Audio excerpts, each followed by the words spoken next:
بسم الله الرحمن الرحيم. السلام عليكم ورحمة الله تعالى وبركاته مشاهدين ميديا نيوز الدولية الإخبارية. الحالة الصحية للملك المغربي محمد السادس بحسب مصادر ميديا نيوز تثير الكثير من الجدل والتساؤلات داخل المغرب وخارجه، والأمر هنا لا يتعلق بالحالة الصحية للملك المريض فقط، بل بمصير ومستقبل المملكة التي لم يبلغ فيها ولي العهد سن الرشد بعد.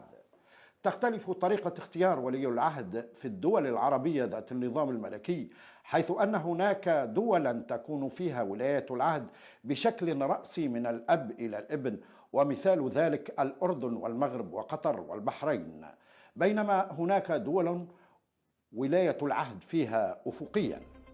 وحسب الدستور المغربي فإن العرش ينتقل إلى الابن الذكر الأكبر سنا من ذرية الملك، فعليه يكون الابن الأكبر سنا هو وليا للعهد، وما عدا ذلك إذا عين الملك أثناء حياته ابنا آخر من أبنائه غير الولد الأكبر سنا وليا للعهد. وفي حالة ما لم يكن للملك ابن ذكر فولاية العهد تنتقل إلى أقرب أقربائه الملك من جهة الذكر، إلا أن الحالة التي يوجد فيها النظام الملكي المغربي تطرح عدة إشكالات وتعقيدات في حالة أي طارئ،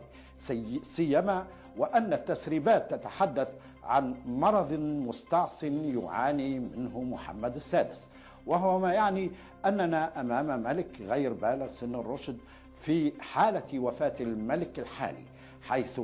يعتبر الدستور المغربي الملك غير بالغ سن الرشد قبل نهاية السنة 16 من عمره.